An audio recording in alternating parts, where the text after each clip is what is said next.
नमस्कार, मेरा नाम प्रशांत है और आप जुड़ चुके हैं डेली लाइन के डेली डिस्कशन के साथ में। और डेली डिस्कशन में आज चर्चा करेंगे पश्चिम बंगाल की, ममता बनर्जी की और वहां की उनकी जो सूची आई है उम्मीदवारों की, उस पर बातचीत करेंगे। बातचीत इस पर भी करेंगे इंडिया गठबंधन के भविष्य पर, क्योंकि जब सारी की सारी सीटों पर ममता बनर्जी ने अपने उम्मीदवारों की घोषणा कर दी है, तो अब यह आधिकारिक तौर पर मान लिया जाए कि इंडिया गठबंधन बंगाल में भी टूट चुका है। चर्चा करेंगे, विस्तार से चर्चा करेंगे और समझने की कोशिश करेंगे कि बंगाल में चल क्या रहा है। हमारे साथ हमारे सहयोगी अभिषेक पांडे जी मौजूद हैं। अभिषेक जी, बहुत बहुत स्वागत है एक नए डिस्कशन में। इंडिया गठबंधन जो जिक्र हम लोग मुझे लग रहा है पिछले 4 महीने से कर रहे हैं लगातार, और अब तो स्टेट वाइज बात करनी पड़ रही है। इसलिए करनी पड़ रही है क्योंकि हर किसी की पॉलिटिकल एम्बिशंस जो हैं एकदम उच्चतम स्तर पर हैं। ममता बनर्जी को लेकर के क्या कहेंगे? देखिए, टीएमसी की अपनी पॉलिटिकल एम्बिशंस, आपने बिल्कुल सही कहा कि अपने अलग स्तर पे आ चुकी है।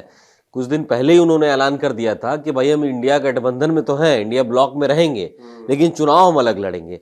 और आप सोचिए कि जब ये इंडिया ब्लॉक बना था, उसके बाद से मुझे लगता है शायद पहला स्टेट था कि, और पहला दिन से ही पश्चिम बंगाल को लेकर के सवाल उठ रहे थे। अधीर रंजन चौधरी हर बार उठाते थे कि टीएमसी को हम नेस्त नाबूद कर देंगे, कब्र में पहुंचा देंगे। टीएमसी के नेता कांग्रेस को बोलते थे। यानी पश्चिम बंगाल तो युद्ध का मैदान बन गया था इंडिया गठबंधन के लिए। और आप देखिए कि एक वक्त ऐसा आया जब ममता बनर्जी को यह ऐलान करना ही पड़ गया कि अब हम ब्लॉक में रहेंगे, लेकिन चुनाव साथ में नहीं लड़ेंगे। और कल वो देखने को भी मिल गया कि उन्होंने अपने सभी 42 प्रत्याशियों को, 42 लोकसभा सीटें हैं, और सभी को रैंप वॉक करा करके जनता के सामने पेश किया। कहा कि हमारे ये 42 प्रत्याशी हैं, हम इनको चुनाव में उतार रहे हैं, हमारे 42 लोकसभा क्षेत्र हैं और जनता इन पर भरोसा करेगी। ये हम लोग उस पर भी आएंगे पॉलिटिकल एंगल पे। आपने जो बात बोली ना एकदम रैंप वॉक करा करके, ये अपने आप में अद्भुत प्रयोग है।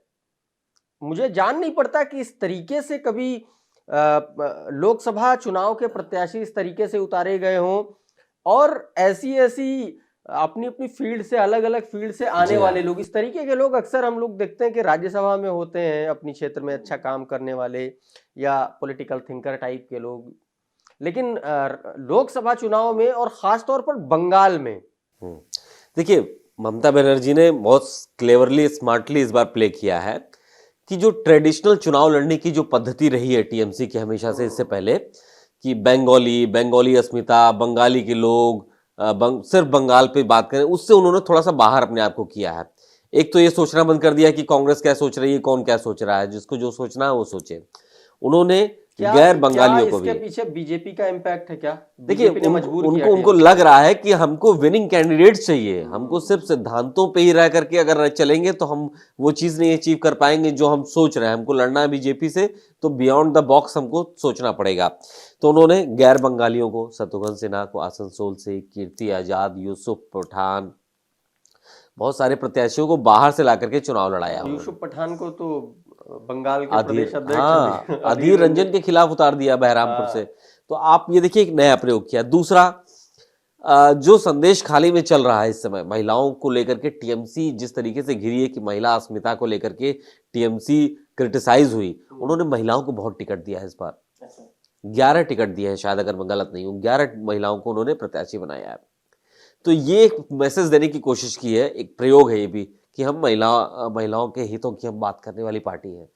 तीसरा, किसी दूसरे पॉलिटिकल पार्टी के बारे में नहीं सोचा कि भाई कांग्रेस गठबंधन का हिस्सा है, वो क्या सोचेगी, हमको उनसे आगे भी रिश्ता रखना है। उन्होंने सिर्फ अपनी शर्तों के हिसाब से गैर बंगाली महिलाओं को अक्रॉस द पार्टी लाइन, सब जगह से उनको जो विनिंग पॉसिबिलिटीज जो लगी, इस बार ममता बनर्जी ने एक्सपेरिमेंट किया। क्रिटिसाइज हो रही है, लेकिन उन्होंने काम वही किया कि उनको जो 42 सीटों में से मैक्सिमम जिता करके लिया। 7 लोगों के टिकट भी काटे हैं इस बार उन्होंने। तो आप सोचिए कि प्रयोगों के दौर से टीएमसी इस बार गुजरी है।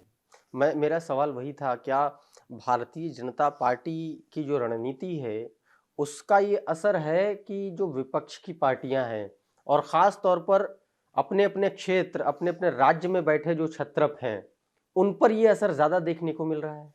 अब देखिए, बिल्कुल देखिए, रीजनल पार्टीज क्यों बनी थी? या तो किसी उद्देश्य से, भाषाई उद्देश्य हो, क्षेत्रीय संतुलन हो, किसी उद्देश्य की वजह से बनी थी सभी क्षेत्रीय पार्टियां उस क्षेत्र।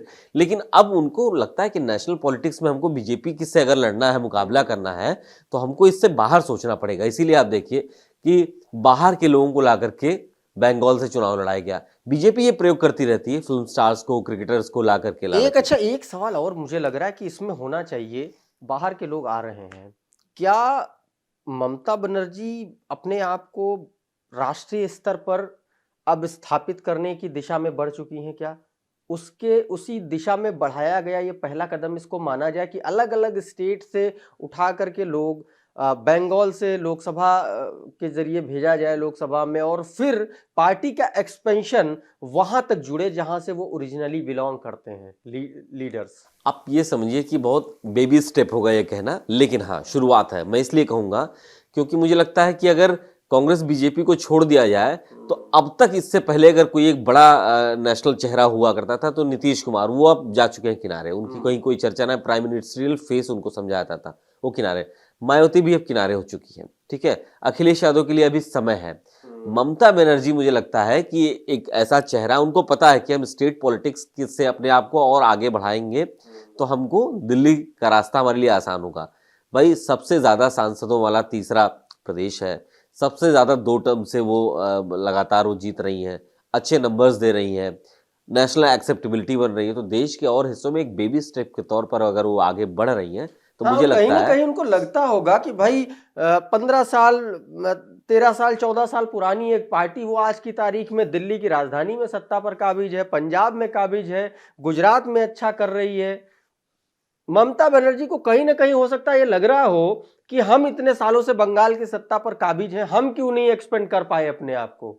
हाँ, तो क्या ये वही कारण है कि वो बंगाल अस्मिता वाला जो कट्टर वाला जो स्टैंड जी, था वो थोड़ा सा फ्लेक्सिबल हुआ है थोड़ा इस बार के सॉफ्ट हुई। चुनाव देखिए, में? मैंने कहा ना कि हर रीजनल पार्टी जो थी अपने एक उद्देश्य की वजह से बनती है, लेकिन जब उसको एक्सपेंशन करना होता है तो उससे बाहर, उस बॉक्स से बाहर निकलना पड़ता है।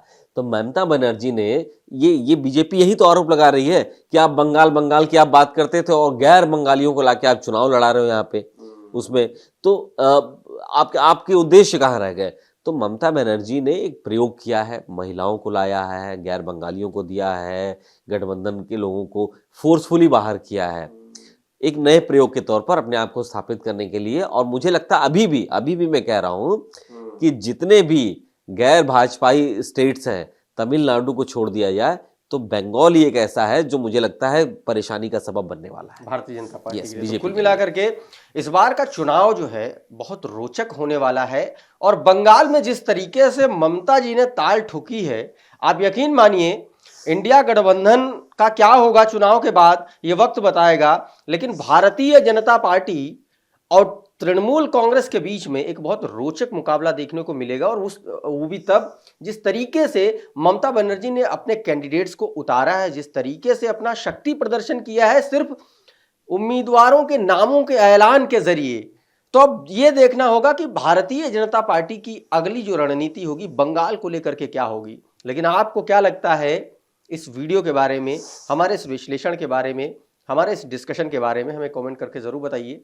हमारा विश्लेषण अगर आपको अच्छा लगा तो इसको शेयर कर दीजिए, दूसरों को भी भेजिए। और अगर हमारे चैनल पर आप पहली बार हैं तो हमारे चैनल को सब्सक्राइब कर लीजिए। ये वीडियो अगर आप हमारे फेसबुक पेज पर देख रहे हैं तो वहां पर हमको फॉलो कर लीजिए। हमारे प्लेटफॉर्म का नाम है डेली लाइन।